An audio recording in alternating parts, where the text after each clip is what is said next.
है जो digital platform है उसमें नहीं था, हम लोग डिस्कनेक्ट था। आज हम लोग कनेक्ट हो रहा है, ये तो पहले होना चाहिए था। मैं पुराना जो 15 साल का जो बर्बाद ये लोग कर दिया पश्चिम बंगाल को, उसका बारे में यहाँ नहीं बोलूंगा, ये प्लेटफॉर्म नहीं है, सबको पता है। लेकिन ये विधानसभा का गरिमा को कैसे ये लोग खत्म किया, ये आप लोग को द्वारा देश को जनता को जानना चाहिए। आज का ये प्रोग्राम पश्चिम बंगाल सरकार लाइव कर रहा है, पूरा पश्चिम बंगाल का जनता देख रहा है। ये सेंट्रल गवर्नमेंट का साथ हर मोर्चे में, हर डिपार्टमेंट का साथ, हर स्कीम का साथ हमारी विजनरी प्राइम मिनिस्टर जो वर्ल्ड का सबसे बड़ा पॉपुलर लीडर है, मोदी जी का जितना जितना कार्यक्रम है एनडीए सरकार और नॉन एनडीए गवर्नमेंट एक्सेप्ट किया। केवल ही केवल पश्चिम बंगाल, पिछले सरकार ने कोई आयुष्मान भारत से लेकर एक भी प्रोग्राम, विश्वकर्मा योजना से लेकर सब जो आम आदमी से जुड़ा हुआ है कोई प्रोग्राम, कुछ देर पहले सर्बानंद सोनोवाल जी और शांतनु ठाकुर जी सचिवालय में 3 घंटा थे। सागरमाला 1 का प्रोजेक्ट में भी पिछले सरकार रुपया नहीं लिया, वो प्रोग्राम क्लोज हो गया। मोदी जी फिर एक बार सागरमाला 2 कर रहा है, इसका फायदा तो डबल इंजन सरकार का मिलेगा। ये हर डिपार्टमेंट का साथ इस तरीके से व्यवहार किया जिसका नुकसान पश्चिम बंगाल का 11 करोड़ जनता का हुआ, पश्चिम बंगाल का डेमोक्रेसी का हुआ, पश्चिम बंगाल का सबसे पुराना असेंबली, जिस असेंबली का 1947 का पहले नाम था आइन सभा, जहां डॉक्टर श्यामा प्रसाद मुखर्जी ने 1947 20 जून, ये पश्चिम बंगाल अब तो भारत में नहीं, डॉक्टर श्यामा प्रसाद जी था इसलिए हम लोग भारत में है। हम लोग आज बांग्लादेश में एक इस्लामिक कंट्री में चला जाता, दीदेन पाकिस्तान। डॉक्टर श्यामा प्रसाद मुखर्जी इस असेंबली के अंदर 1947 उन्होंने भारत भुक्ति के लिए रेजुलेशन लाया था। 58 मेंबर ने सपोर्ट किया जे ना, हम लोग तो हिंदू मेजोरिटी है, हम वेस्ट बंगाल क्यों जाएगा हम लोग पाकिस्तान का साथ। तब हम लोग को बचाया उन्होंने।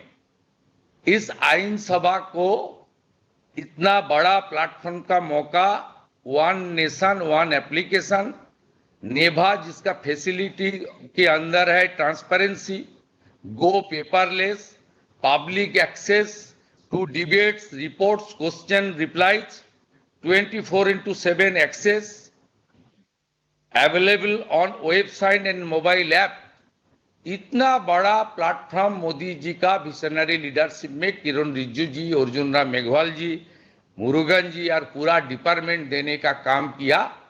पिछले सरकार इसका मौका नहीं लिया है, ये बहुत अनफॉर्चुनेट बात है। आप पश्चिम बंगाल असेंबली का जो अंदर, मैं बहुत साल से यहाँ का मेंबर हूँ, 2006 से, यहाँ अभी भी पेपर में वोटिंग होता है, इलेक्ट्रॉनिक सिस्टम नॉट फंक्शनिंग। पश्चिम बंगाल एक असेंबली है, इतना बड़ा असेंबली, 294 उनका मेंबर है, इसमें लाइव स्ट्रीम नहीं होता।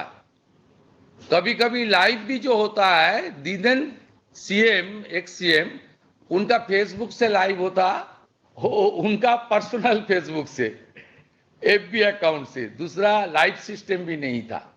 अभी कुछ दिन के अंदर सेंसस चालू होगा, आने वाला दिन में डिलिमिटेशन होगा। पिछले बुद्धदेव भट्टाचार्य का सरकार का टाइम में लैंड एलोकेशन हुआ नया विधानसभा बनाने के लिए, फ्यूचर प्लानिंग करके, वो सब कुछ काम ये लोग नहीं किया। और एक बात तो अर्जुन जी, किरण रिजिजू को पता है, आप सब लोग आधिकारिक लोग को भी पता होना चाहिए, लास्ट 5 ईयर में एलओपी था, मुझे 5 बार सस्पेंड किया असेंबली के अंदर। 11.5 महीने लीडर ऑफ अपोजिशन में को बाहर रख के उन्होंने महत्वपूर्ण अधिवेशन असेंबली के अंदर किया। इस तरीके से डेमोक्रेसी को ये लोग खत्म कर दिया था। इसलिए thanks to Bengal people of Bengal, ये लोग बंगाल को बचा दिया, देश को बचा दिया, और मोदी जी इस कैंपेन को लीड किया है। और मोदी जी हर विकास का क्षेत्रों में उन्होंने गारंटर है। ये सरकार डबल इंजन का सरकार बीएसएफ को जमीन देकर घुसपैठियों को हटा के भ्रष्टाचारी को जेल में डाल के ये सरकार मोदी जी को जो गारंटी है पूरा करने का काम मैं करूंगा।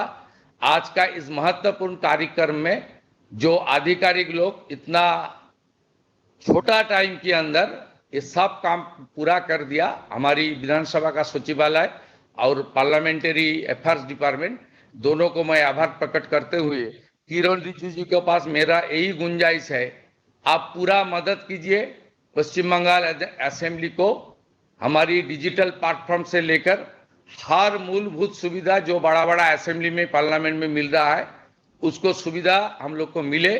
आपका दफ्तर का पूरा सपोर्ट का विनती का साथ मैं मेरा बात यही खत्म करता हूं। जय हिंद, भारत माता की जय।